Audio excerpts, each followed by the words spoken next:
Joining me now to discuss, among other things, the Mueller witch hunt, fired FBI Director James Comey's testimony this week and the latest developments concerning an investigation into Clinton Foundation wrongdoing. Congressman Mark Meadows, a member of the House Oversight Committee, chairman of the House Freedom Caucus. Congressman, great to have you with us.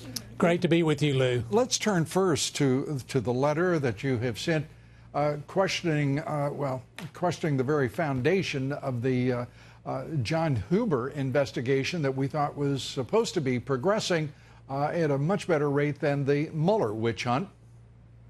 Well, obviously today we sent a letter. If you'll recall, Lou, and some of your viewers will recall, many months ago we called for a special prosecutor and said, listen, if we're going to have a special prosecutor to look into President Trump, then we need a special prosecutor to look into the Clinton email server issue, the Clinton Foundation.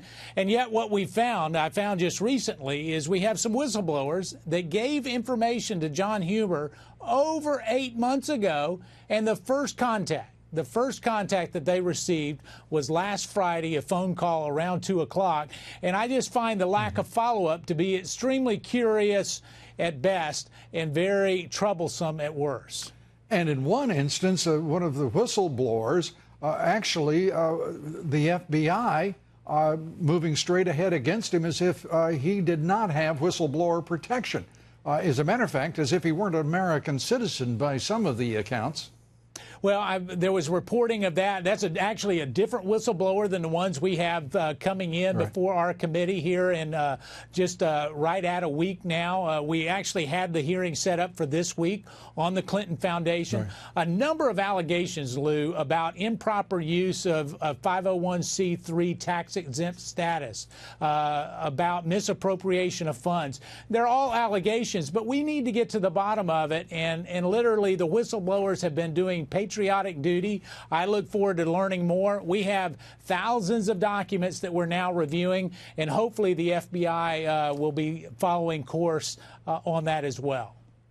Congressman, why don't the American people know more about John Huber, what he's focused on, how long he's been working, where he's working, what he's taking up? There is so little knowledge by comparison to the Mueller. Now, you can argue that the Mueller operation leaks like a sieve. Perhaps it's a positive, perhaps it's a negative. You tell me.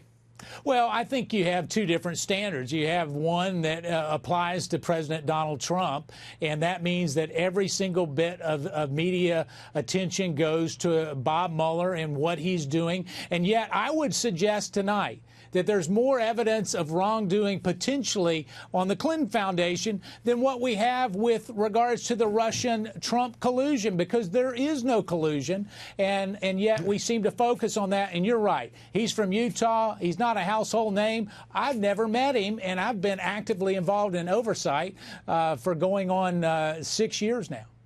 So how do we explain the bizarre, absurd, farcical nature of these special counsels? Because on whichever side of the thing you're on, whether you're a Democrat, whether you're a Republican, this is idiotic. You've got a special counsel who, with a foundation of almost a year of FBI investigation, has not been able to produce a scintilla of evidence on collusion and continues to take up 12 Russian entities, individuals, who will never be brought to justice or have any accounting in our judicial system. And, the next thing we know, late night phone calls with Roger Stone with the president. This is a kind of idiotic nonsense that is at least boiling over or leaked on purpose from the special counsel. Well, you've got 2.5 years of an investigation, Lou, that really has produced nothing. Now, we want to say, well, there have been people indicted and they've lied to the FBI and this and that. Yeah. But even some of those charges, and we're going to have a sentencing, I believe, of Mr. Flynn, General Flynn, here in the coming days. But even with all of that, what they do is they leak out just enough information, or they put out enough of a press statement, or indict this person, like you say, 12 Russians that'll never be brought to justice, just enough to feed the narrative to keep it going. And I think the American people are tired of it. I know that I believe that they need to end this Mueller witch hunt. And they need to make sure that what happens is we return this democracy back to the people and let them decide for themselves. Bring the charges if there's charges. And as you point out in your letter, this is, to me, an entirely appropriate question. What in the world, if I can summarize, what in the world are you doing, John Huber, if you're a special counsel? Why isn't there some accountability here?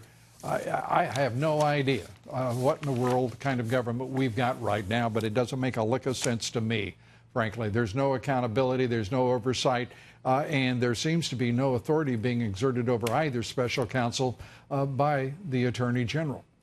Well, there's not, and we need an attorney general that is willing to oversee this. That's why Huber was put in by the previous attorney general, Jeff Sessions. But more importantly, I want one message to come clear tonight, Lou. There may be wonderful work that's going on. In fact, I believe that there is significant work going on in Little Rock, Arkansas, as it relates to the Clinton Foundation. But what we have is we've been given a task to this individual, John Huber. He needs to give updates to Congress. That's what he was charged with. We have that from the special prosecutor. Well, we need him to do the same. If neither party, neither special counsel, gives a report to Congress as required, is being overseen by Congress, is the constitutional responsibility, as you well know. And if the Attorney General's office doesn't seem to hold anyone accountable or set limits, we're in a hell of a mess, aren't we? Well, I've got to go here. Yeah, we are in a mess, but it's time that we have one standard for Donald Trump and the same standard for everybody else. Absolutely.